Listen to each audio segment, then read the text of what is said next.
This conference will now be recorded. Oh, good evening, everyone. Really good to have you all here on Family Matters tonight. We have a special guest tonight. We have Kim Shead, and he's going to be talking to us about when aging parents need help. Seems. So yeah, we're really looking forward to talking to you tonight, Kim. So welcome along. I suppose I need some. Thank you for having me. Does it need to be? Does Share need to be on? I don't know. Well, that asked me to. Did I want to lead it? Oh my goodness! What? I can't actually hear anything. I'm wondering whether I should. Right. So tonight we're going to be talking to Kim Shead about his experiences in caring for elderly parents. Over the last 10 years or so, Kim has been the chief caregiver for his parents as age and dementia have begun to take its toll on them. And Kim's going to share the journey that he and his parents have been on, how he coped with the frustration and commitment, and what it took to continue to grow his relationship with his parents over this time. Kim's story is actually a really encouraging one for all of us who face the effects and changes that age might have on our loved ones. So, yeah, we're really looking forward to talking to you tonight, Kim. Yeah, well, nice to be here. Thank you. Yeah. What we'll do first is we'll just open with a prayer. Heavenly Father, we thank you for this opportunity to be together again for Family Matters tonight. We thank you for the opportunity to talk to Kim and for the technology that we have to be able to see this and share this in different places around the world. And we pray that you would be with us tonight, that you would be with Kim, and that you would give him the wisdom that he needs and the remembrances that he needs to be able to share with us, to be able to encourage us all in this task, and that's so important. Please help us to be able to honour our parents as you have told us to. Thank you for all your blessings through Jesus Christ. Amen. Right. I just wanted to do a quick Bible reading, or a couple of quick Bible readings actually. The first one comes from 1 Timothy 5, verses 7 and 8. And it says this, Paul says this to Timothy as his instructions to the ecclesia. Give these people these instructions too, so that no one may be open to blame. If anyone does not provide for his relatives, and especially for his immediate family, he has denied the faith and is worse than an unbeliever. And the other one is from Deuteronomy 5, verse 16. And you're going to go, I know what that is. Honor your father and mother as the Lord your God has commanded you, so that you may live long and that it may go well with you in the land the Lord your God is giving you. So those are our readings. So yeah, thank you for joining us tonight, Kim. Welcome. Yeah, thank you for having me. Yeah, so nice to be here. We understand you're from a family of all boys. Yes, correct? 5 boys. Actually, there were six boys, 5 sons and my dad. Yep. Okay, great. The mum had to look after 6 boys. Oh wow. Okay. And what was your place in the family? Because I'm the middle child, but what happened? My dad was an accident waiting to happen. So he would be in the hospital in Auckland and have his left arm in a cast, and he would have that removed in the morning, and by the afternoon his right arm was in a cast, and so he was just everything was just an accident waiting to happen. And then he broke many bones in his body, and then after they were married, mum was an occupational therapist, my dad never broke another bone in his body. Oh wow. Okay, awesome. She's pretty amazing. Yeah, well, that's is my great. mum. Yeah, so tell us, what do you do for a job? I'm a head teacher of mathematics in a Sydney school, boys high school. Yeah. Okay, so pretty full on. Your work is pretty full on for you. Yeah, pretty full on indeed. Yeah. Yeah.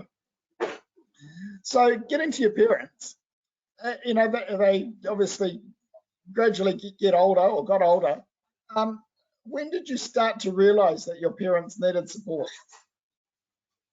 Oh, my it's probably been the last 15 years that because Dad, Mum was still working, but Dad had lost his job and didn't have an income basically, so we needed to look after them.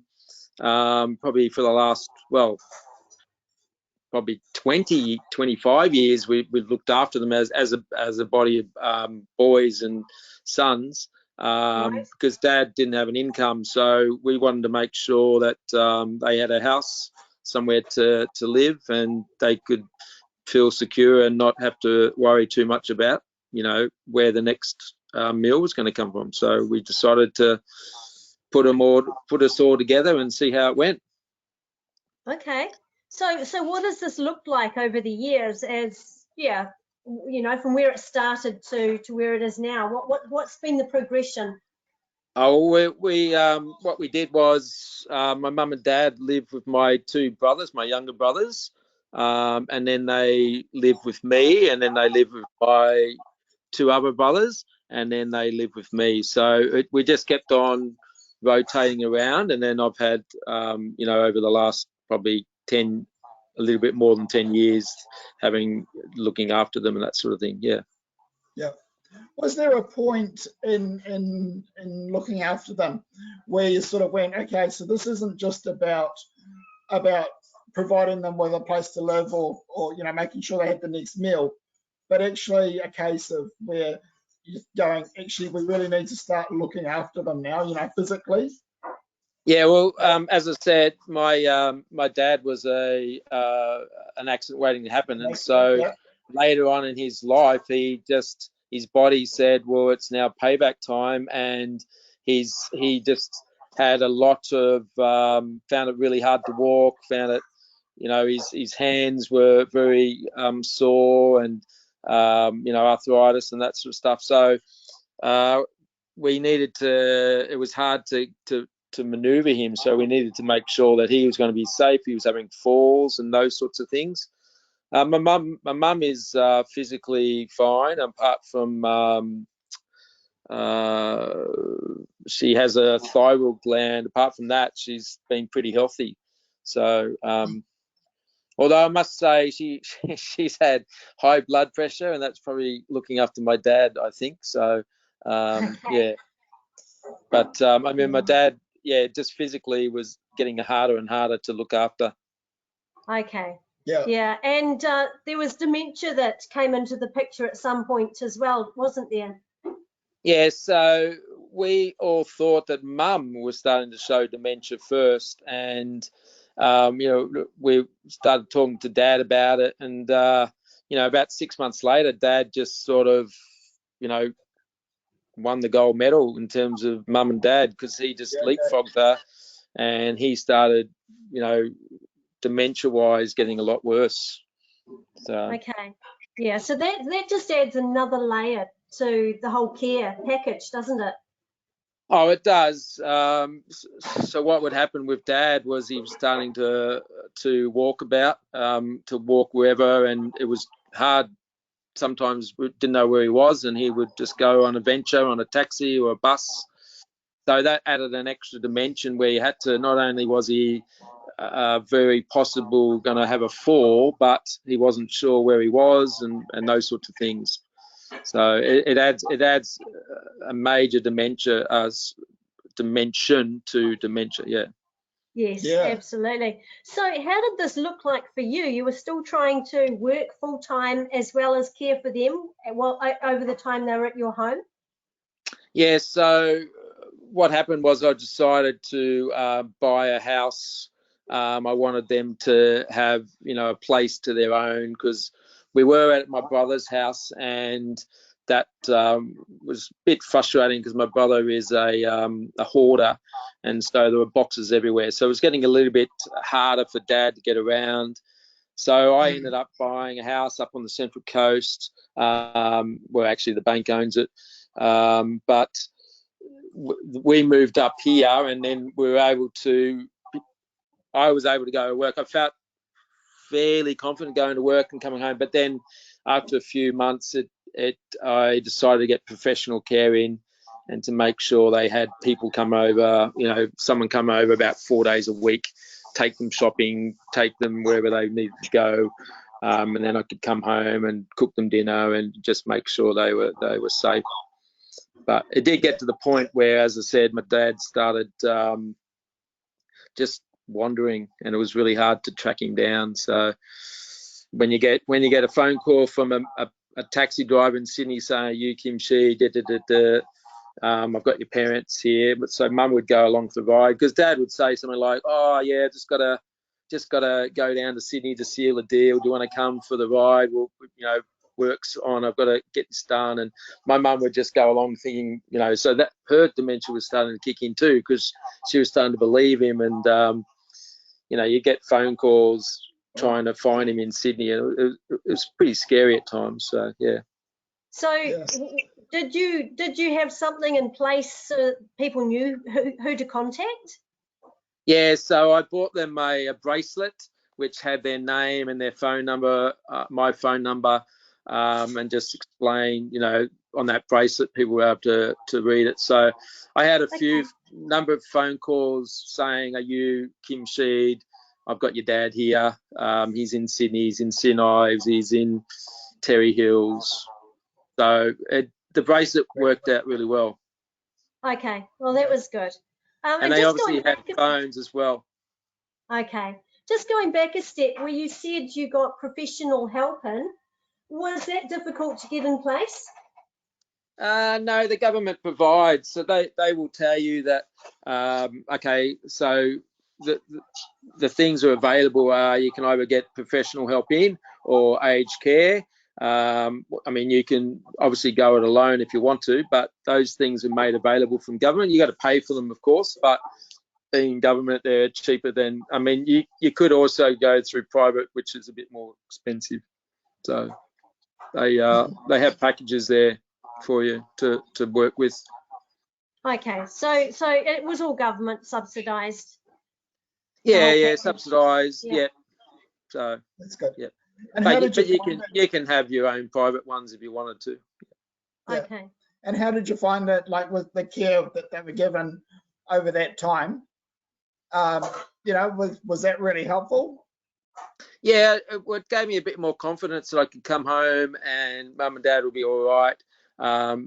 But it was, as I said, I came home one time and Mum and Dad were not there, couldn't ring them, didn't know where they were. I rang my brothers, they didn't know where, continued to ring, and it was really scary. So, those sort of things happen. Rang the police, obviously. So when you come home and you've got worries like that, then, we had been doing the packaging before then, but you just didn't need to worry as much. That was obviously a day when the helpers, they were only there for 2 hours a day, so even then you weren't exactly sure what was going to happen. So it's just time to start thinking about, is it aged care the most the best place for them? Yeah. Right. Yeah. So, I guess for their own safety, you really do need to consider what options are needed to be able to keep them as safe as possible. So with you working at the same time. Sorry? Carry on. I was going to say, because you can also be a carer, you can get paid to be a professional carer. You can get help in or the aged care. So those are basically your three decisions to make. Sorry, Robert, your question?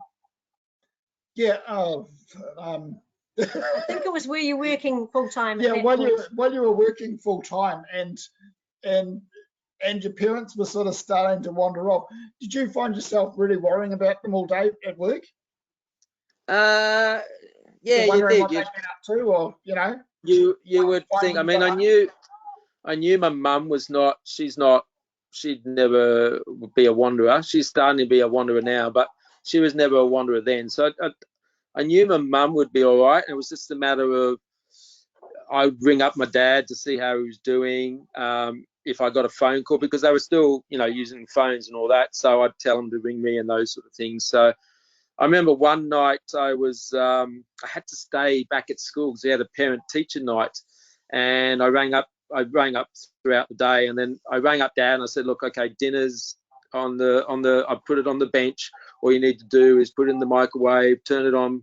I put it on for 3 minutes, just have to press start and all those sort of things. But when I got home, I discovered that it was just one of those plastic trays with a bit of meat in it or whatever it was.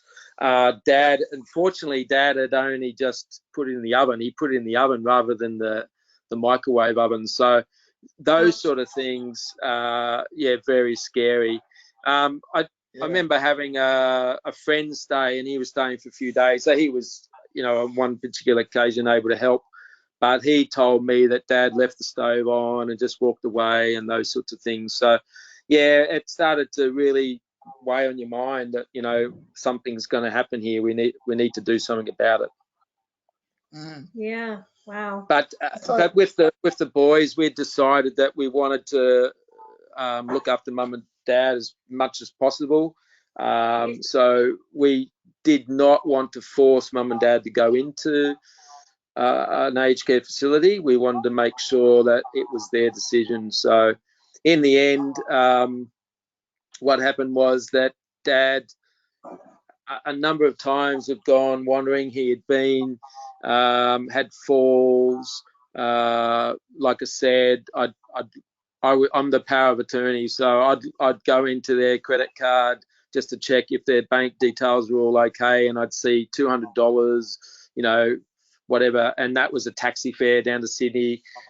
I rang up and the guy was driving in the taxi, and he said, look, it's $80 already. So that happened a number of times. So on the last time when we couldn't find them, I just said to Mum, what do you think? I said to Mum, are you worried about this? And she said, yeah, I'm starting to worry. And I said, what do you think the answer is? And you know the expression, when the penny drops. The penny dropped for Mum, and my brother had previously taken them down to Chamberlain Gardens, which is a Christadelphian aged care facility just 15 minutes from my house. And she said, yeah, I think we need to move into Chamberlain Gardens. So I wasn't going to force Mum to make the decision, but she started to realise. And I said, well, you don't need to go in. Your Dad can go in. I said, it will be better if you go in with Dad together. So that's how it all came about, that we decided to move them into aged care, Chamberlain Gardens. Yeah. Right. Yeah. So how did it go with, I mean, you're one of 5 brothers. How did it go with talking to your brothers about what you're going to do with your Mum and Dad, you know, or how you're going to look after them, or who's going to have them stay? You know, how did your family conferences sort of go or work, or well, decisions get made? Yeah, well, see, Rowan and my Rowan is the older brother, and he and myself, we decided amongst all, well, when I say all of us, there's one brother there who doesn't have much to do with us. So, you know, we went, I think, 7 years without hearing from him, and then we got a wedding invitation, those sort of things. So he wasn't really a part of the decision making. He chose not to be a part of it. We try to include him from time to time, but basically we decided that Rowan and myself would be the power of attorneys, and because of that, we tried to include the 4 boys in it, in the decision making, but we decided what would happen, and in negotiation with one another, we were able to say, you know, do we want to hold off? Can we? And then we realized that, you know, we needed to take action because of the dementia.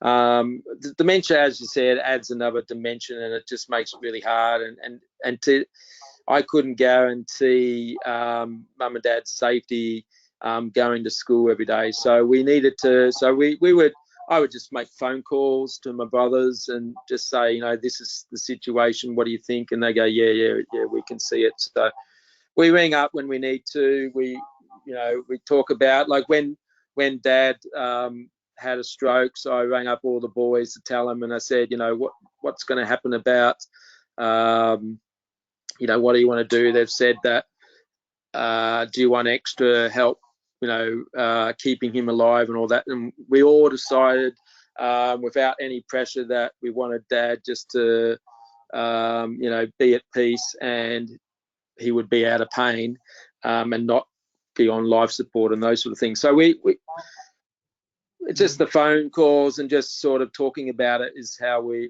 normally did it. Yeah. Yeah. When you're looking after parents, can easily become a real. I can imagine could be a real financial strain. How did that work? I know you've talked about having power of attorney.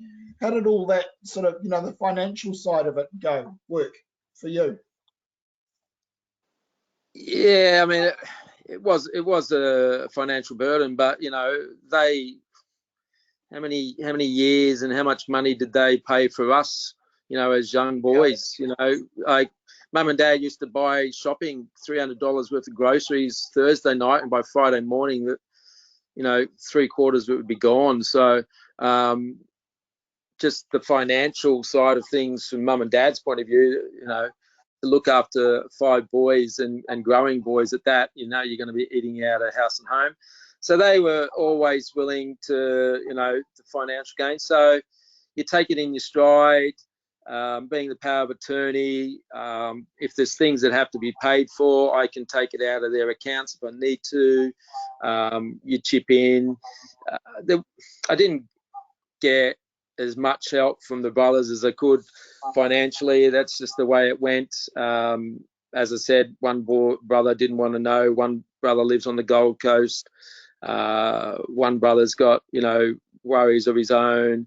And my other brother, Craig, he was very helpful.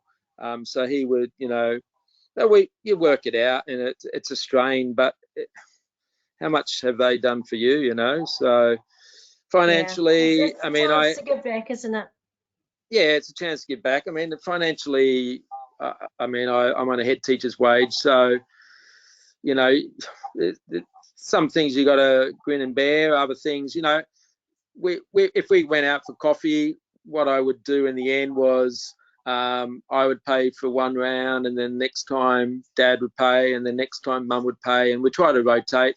I mean, I would end up paying a little bit more, but that's just. And then when you're at home, Mum and Dad, we'd like to pay for the groceries, So from time to time, okay, you're welcome to pay. So they helped out from time to time. They were getting a pension in the end. So financially, it's just a thing you bear because they've done so much for you over the years, And they give a little bit from time to time, and they did a good job there, and we'll never get them to help out with the mortgage. That was too much for them, but they'd be happy to buy groceries for 2 weeks or whatever it might be, and then another 2 weeks later on, and those sorts of things. Yeah. Now you decided to take them on a big trip back to New Zealand just to see some of their old haunts and people from their past. And tell us about that. Well, I had I actually did a pre-trip to that, so I took them down to Geelong and the Great Ocean Road just to see how how they could handle it, because Dad was starting to need to go to the toilet quite a bit, so that was an added dimension. So took them down to Geelong. We survived that, and I thought, okay, I wanted to take them back to New Zealand because they lived 20 years in New Zealand. I wanted them to say hello and goodbye while they could, because I knew their time, in terms of travel, was running out. So we booked the passports. We got all the everything. I got all the necessary requirements. I got 2 flatmates here, and I just jokingly said to one of them, I said, I'm going to New Zealand with my Mum and Dad. Would you like, we'd like to come, just jokingly, just thinking, And he said, yeah, that'd be great. So Bob came along, and he was really helpful. So that really helped. So we went along. I just remember took him out of aged care. That you have to get permission from the government. So I think they're allowed 51 days a year outside. So 14 days wasn't going to be a problem. And I remember getting their bags and putting in the back, and you'd have to do their seat belts up and all that. And I just thought, oh, what have I done? This is going to be scary. So that was on the way to the airport, and I thought, oh no. So had to hire wheelchairs at the airport for Dad. Bob grabbed bags, I grabbed bags, and off we went. And I organised, lots of people to stay at, and you were one fabulous family who had us for a few days, nights, and I've got my cousins who live in Auckland, so I have to spend time with them and sleep over at their house. Mum and Dad have a good friend, Sylvia Page, who lives down in Wellington. So we wanted to see her. I wanted Mum and Dad to say hello to her because she meant a lot to them. So it was just a matter of organising people where to stay. Deb Forbes put us up in Wanganui, and we didn't know, I didn't get any accommodation in Wellington, so we just stayed at a YHA or whatever hostel. But it was wonderful to have, your help and everyone else's help to get them to come along. So it was an amazing trip. It was a very scary trip at times, just some of the things that happened. You had a bit of an adventure in Wellington, didn't you? Dropping them off at a hotel. So I also took the time to go down to Dunedin because Ray, you all know Ray, I guess. So Ray asked me to come. I'd been asking me for years to come and stay with him. So I went down to see Ray and the Dunedin Ecclesia, Sarah and Rodney. But having Bob there, I was confident that I could go down to Dunedin for the weekend, see them, and then Bob would look after them. So there were other things I did, but I remember one night in Wellington, so you couldn't park. It was in the city. I probably should have got a better hostel because this was right smack in the city of Wellington. And it was pretty cold. It was June, July, so they were all rugged up. But I parked outside the hostel, and I said to Mum and Dad, I'll walk you in. Just need to stay there for 10 minutes or 5 minutes. I'll be back. I'll park the car. All is good. So I took them into the hostel, parked on the street, had to rush out so I could get the car. I got them to sit down, and I parked the car, came back 5 minutes later, and I walked in and they weren't there. Oh, no. I thought, what is going on? So I went up to the 6th floor to see Bob. Are they up there? No, they're not. I walked all around. I asked the desk. No, they're not. So I thought, oh, this is not good. So I'm putting in lots of prayers at this time. And by the way, especially for my Australian friends here, I've never told my brothers this story. So if Pat and Anthony are listening, and anyone else, best not to talk about it. But so I went outside and I started walking around, going, what's going on? And I literally probably walked 600 meters down the street, and I walked down this other street, and I saw another hotel there, and I saw Dad walking into the hotel. I don't know why I went to that street. Maybe God guided me. I don't know, because there was many streets around. It could have been anywhere. So I went and got them, and then had to go through the same process again. So go to the front door, put them in, park the car, go out, and then fortunately they were there when I got back. So that was a pretty scary time, I'll tell you that now. So Yeah. But that's happened a few times in other instances, Right. Yeah, I imagine though you would have to rely pretty heavily on God for so many of these instances, and I guess you would have seen His hand in the situation time and time again. Definitely. God was, as we know, God's awesome, and He definitely guided us through. Like there was one time I couldn't find Mum and Dad, and I think I'd mentioned it before, and ringing up and trying to work out where they were, ring up the police, rang up my dad numerous times, never answer, and then rang up my brother, and he actually rang my dad, and he was somehow able to pick up that phone call. So I then got in touch, and I said, where are you, and those sorts of things.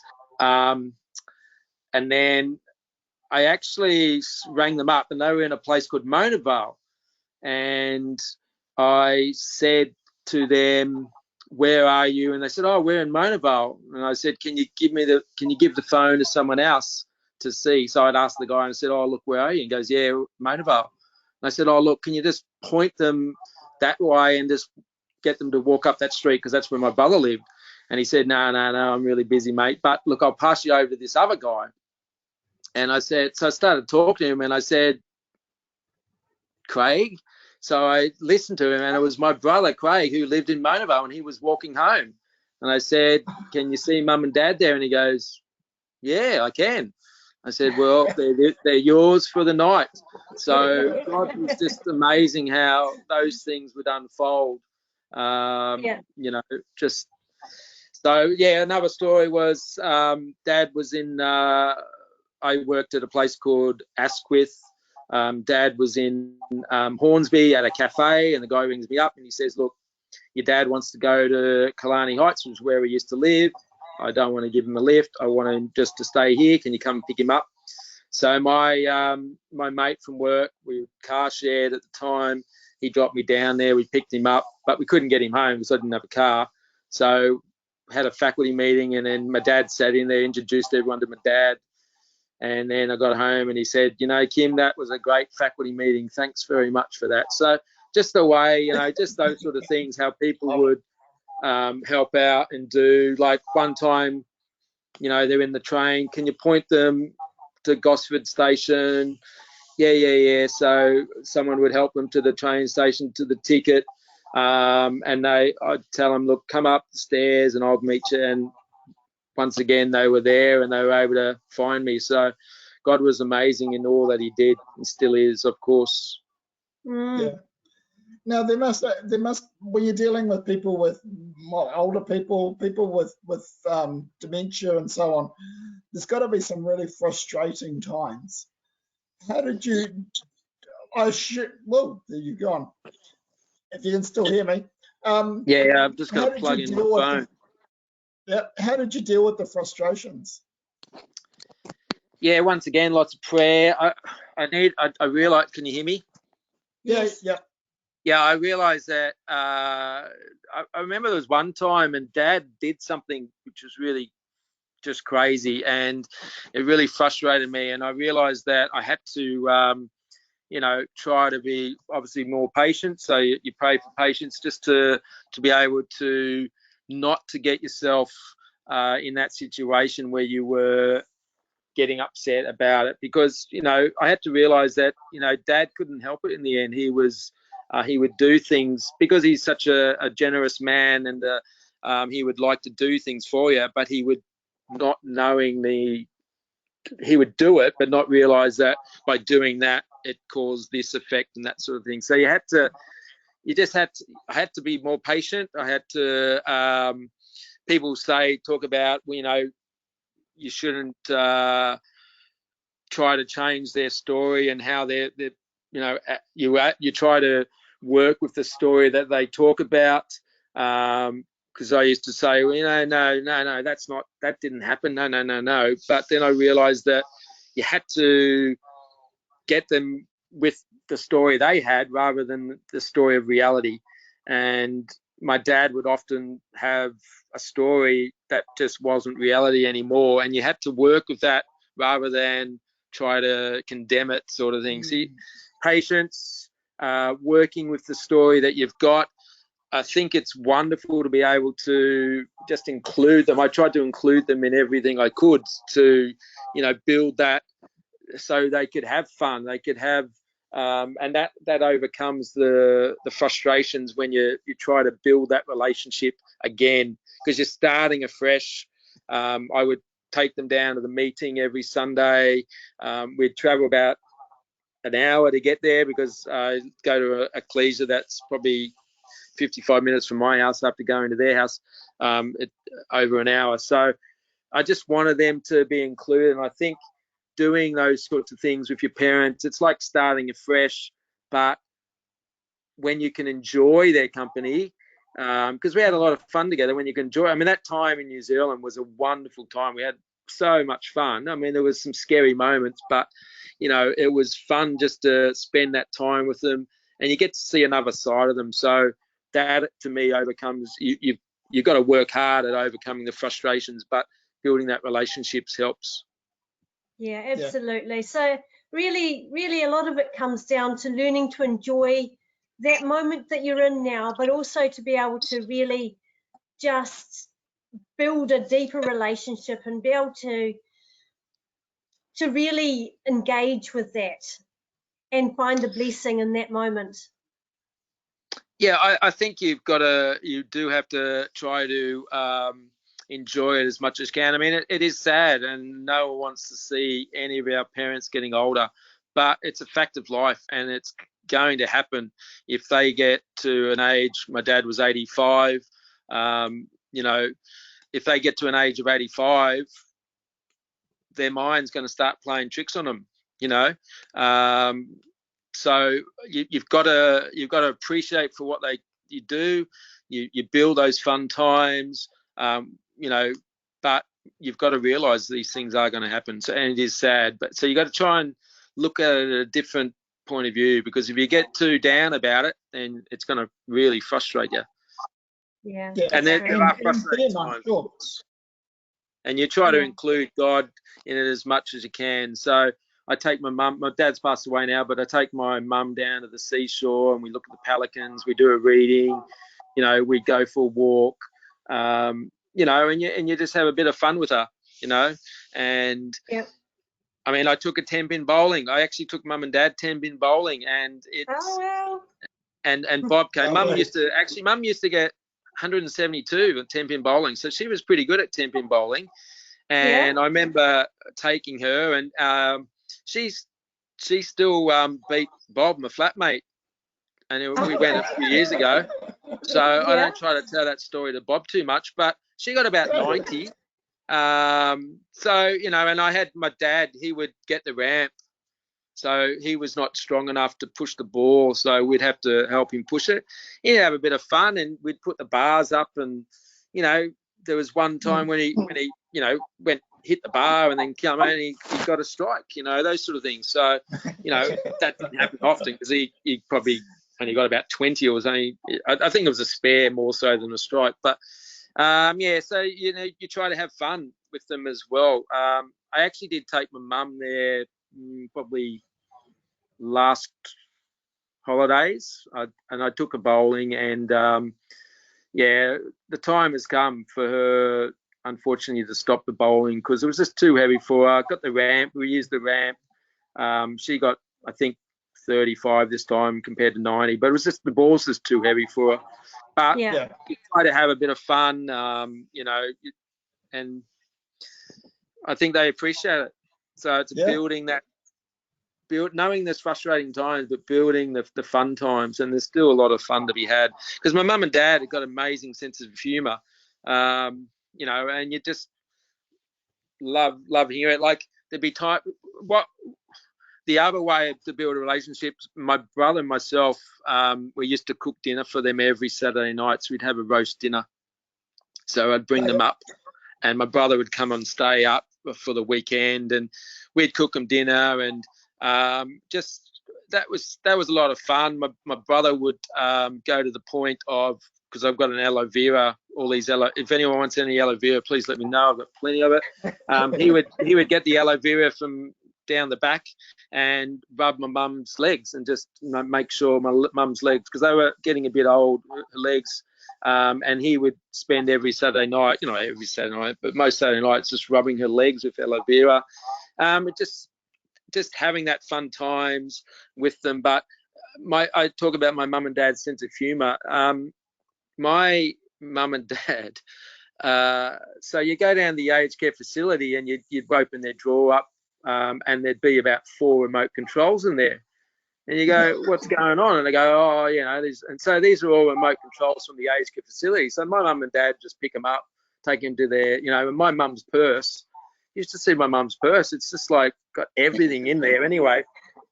I was at home and I couldn't find my phone, and I was like, what's going on? And I said, Dad, empty out your pockets. Sure enough, my mobile phone's in his pocket, and he just smiles at me. And then I go, oh, you know, another night I go, oh, Dad, where's the remote control? I go, oh, I don't know. I said, Dad, empty out your pockets.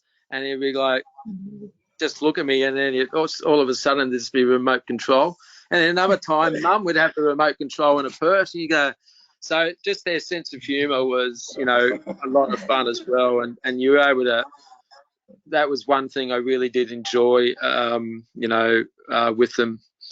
So one story which I love is that Dad had a fall 6 months, probably 8 months before his stroke, and the doctor said to him, can you lift your arm? So Dad, he said, you know, can you lift your arm? And my dad goes, I said, Dad, what are you doing? He said, can I lick my arm? I said, no. He said, lift. So, you know, just those sort of things. You just laugh because it's a fun time, and you just remember all those stories. So, yeah. So there would be some absolutely precious, beautiful memories that you have out of this time, and just something real precious that you gain out of having this time with your parents and being able to care for them in this way. Yeah, definitely. You appreciate every moment you have with them. You know, I think you've got to look at the positives. If you get weighed down by the negatives, it's going to drive you bonkers. So you got to realise that people get old, and we all get old, and but look for those special moments with them, build that relationships. Yeah, for sure. Enjoy their company. Yeah, absolutely. Yeah, there's so much that they have still got to share, even at that stage of their life. Yeah, I mean, even if just because you have dementia, it doesn't mean you're still. I mean, sure, some of the things that you come out with aren't correlating to what was asked, but you know, they've still got a brain and they can still work through things. I mean, obviously not as quickly, and some things are totally hard for them to do. But you know, you got to remember that probably an idea is to find out a little bit about dementia and what, you know, how to, you know, a good idea is to do a bit of research on how to handle people in that way as well who have the dementia. Just wondering, just briefly, is there anything that you would have changed in the way you looked after your parents? You know, I probably would have got probably should have got help a little bit earlier. Learned to, you know, how to maybe do that more of that research to work out ways to handle it better. Probably worked out hopefully sooner, you know, I should, you know, I need not to get frustrated about this. So come at it a different angle. Probably, just realise that, you know, there are other people to help. So, I mean, you did try to include people, but I took a bit of the burden on myself. But there are others out there who do want to help. So, you know, we'd also have collegial members who live nearby, so John and Joy, and they would come around and help out where possible. So to accept that help was a really nice blessing as well. So you probably after the fact say, oh, I should have thought about that earlier. You know, I should have done that. I should have done this. Yeah. But hindsight's a powerful thing.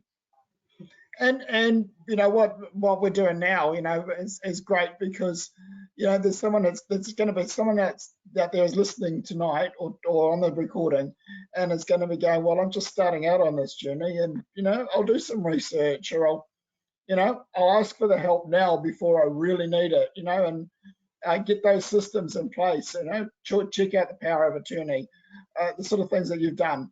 And I think that's going to be really helpful. Yeah, I mean, obviously you've got brothers and sisters, you know, include them more in it. And I could have probably included some of my brothers more into it, but you know, just the family circumstances would suggest that, you know, not. But if you've got members who are close to you, very close to you, and live in that near you, then definitely include them in as much as possible. Yeah. Mm. So, last question, I think. Talk to those people who are at the stage of caring for older parents or family members. What encouragement could you really, could you just share with them briefly tonight? What extra, what last word of encouragement have you got for people who are embarking on that journey right now? Yeah, obviously include God as much as possible. It is a hard road. It's not going to be an easy road, but it's one to enjoy. And if you tackle it with that sort of thinking, with God always first, including God in everything you do, then, and there's help with your brothers and sisters, there's help with your own particular family, you will get through it and enjoy that time. So yes, it is a frustrating time, but it's one to look back and go, that was really fun. Like, I know that the trip to New Zealand was a really hard thing to do, but it was a really enjoyable time to see mum and dad have that time with their friends, friends they hadn't seen in 30 years or whatever. That was a wonderful moment for me. So, it is going to be a hard one. You're not alone. There are people out there who will support you, and they'll come around and they'll make you dinner. They'll come around and they'll just sit with you. There will be people who will do that. And so remember, you're not alone in this. You have family members around you. You have the ecclesia around you. There's professional help. There's aged care facilities. All those things at your beck and call, phone calls away, and you can do it, and God will guide you through. God gave me strength, gives me strength every day, and so grateful that he was always showed his guiding hand to bring mum and dad through. But yeah, it is a challenging time, but I try to enjoy it. Yeah. Great encouragement. Thank you so much for that, Kim. We really appreciate what you've shared with us tonight, and just the encouragement for all of us to be able to step up and look after those loved ones in our lives that perhaps need a little bit of extra care and the attention as well. You're very welcome.